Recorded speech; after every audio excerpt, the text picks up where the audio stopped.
بسم اللہ الرحمن الرحیم۔ شہزادی ام رباب علیہ الصلاۃ والسلام کی شہادت اور ان کے حالات زندگی کی تفصیل ایک ایسا پہلو ہے جو کربلا کی تاریخ اور حضرت امام حسین علیہ الصلاۃ والسلام کے خانوادہ کی مصیبتوں کے باب میں ایک نہایت دردناک اور عبرت آموز واقعہ شمار ہوتا ہے۔ حضرت ام رباب علیہ الصلاۃ والسلام کا اصل نام رباب بنت امرؤ القیس کلبی تھا۔ آپ کا تعلق قبیلہ کلب سے تھا جو عرب کے معزز اور معروف قبائل میں سے ایک تھا۔ جب آپ کا عقد مبارک مولا امام حسین علیہ السلام سے ہوا تو یہ تعلق نہ صرف خانوادہ رسالت میں ایک پاکیزہ رشتہ کے طور پر شامل ہوا بلکہ آپ کی سیرت اور کردار نے یہ ثابت کیا کہ اہل بیت علیہم الصلوۃ والسلام کے قربان ہونے والے اہل خانہ میں خواتین نے بھی ویسی ہی قربانیاں دیں جیسی مردوں نے دیں۔ سبحان اللہ۔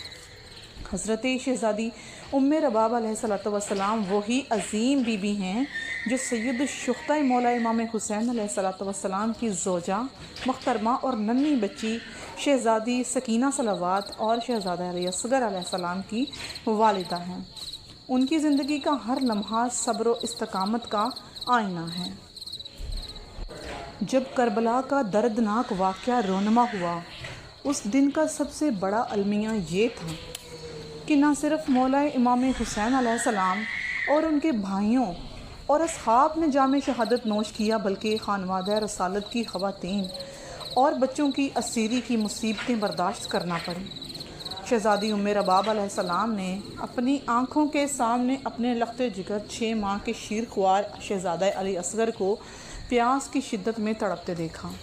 انہوں نے اپنے ہی ہاتھوں سے اپنے معصوم بچے کو حضرت مولا امام حسین علیہ السلام کی آغوش مبارکہ میں دیا اور جب نوزادہ کے گلے پر ظالم حرملہ نے تیر مارا تو وہ منظر تاریخ انسانیت کا سب سے سیاہ باب بن گیا ایک ماں کے لیے کہ یہ مصیبت سب سے سخت تھی، لیکن شہزادی ام رباب نے صبر و رضا کے ساتھ اس کو برداشت کیا اور اپنے بچے کے خون کو اللہ کی راہ میں قربان ہونے پر باعث شرف جانا۔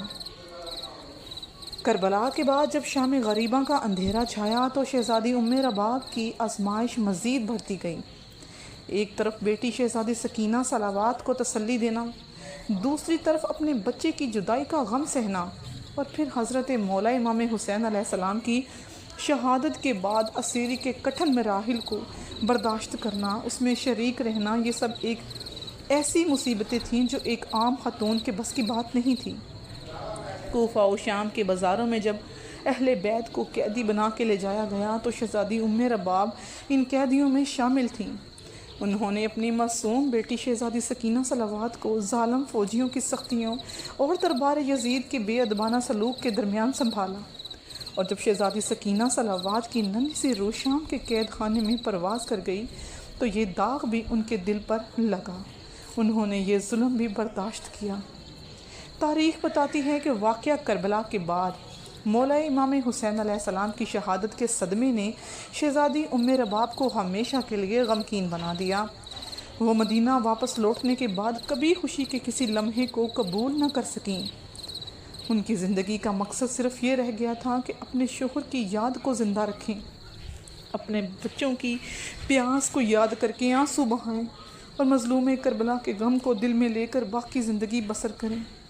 انہوں نے کبھی بھی سایہ دار جگہ پر بیٹھنے کو پسند نہیں کیا، انہوں نے کبھی ٹھنڈا پانی نہیں پیا کیونکہ مولا امام حسین علیہ السلام کی لاش میدان کربلا میں دھوپ میں بے گور کفن پڑی تھی۔ روایات میں آیا ہے کہ وہ اکثر اپنی بیٹی شہزادی سکینہ صلوات کے پاس جا کر بیٹھتی اور اشک بہاتی، کبھی اپنے شیر خوار شہزادہ علی اصغر کی قبر مبارک پہ جا کے غمگین ہوتی تو کبھی مولا امام حسین علیہ السلام کی یاد میں مرثیے پڑھتی۔ آخرکار مسلسل غم اور مصیبت کے بوجھ نے ان کے وجود کو توڑ کر رکھ دیا۔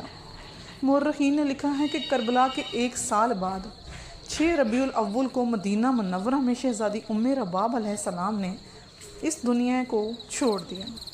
بعض کتب میں آیا ہے کہ وہ بیماری اور غم کی شدت سے دنیا سے رخصت ہو گئیں کیونکہ وہ مولا حسین علیہ السلام کے بغیر زندگی کو برداشت نہ کر سکیں۔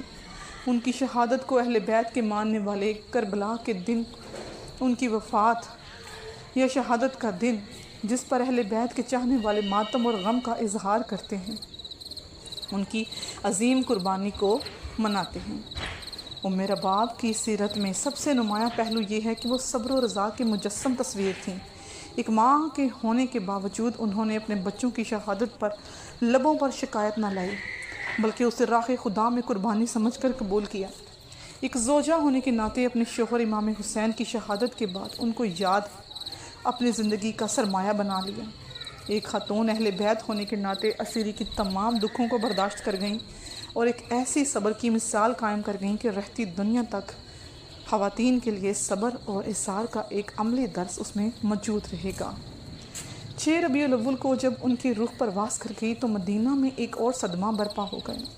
لوگوں نے دیکھا کہ یہ وہی خاتون ہیں جنہوں نے کربلا کے دشت میں اپنے معصوم بچوں اور شوہر کی شہادت دیکھی اور پھر غمگین دل کے ساتھ مدینہ لوٹی۔ آج بھی اہل ایمان 6 ربیع الاول کو ان کے غم میں مجالس برپا کرتے ہیں، ان کے صبر کو یاد کرتے ہیں، ان کے اصرار پر سلام پیش کرتے ہیں۔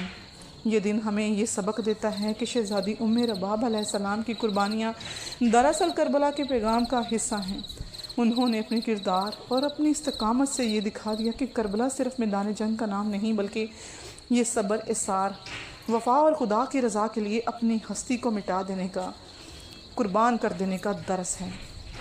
شہزادی ام رباب علیہ السلام کی شہادت اہل بیت کی قربانیوں کا ایک تسلسل ہے جو قیامت تک انسانیت کو صبر و استقامت اور حق کی راہ میں ثابت قدم رہنے کا پیغام دیتا رہے گا۔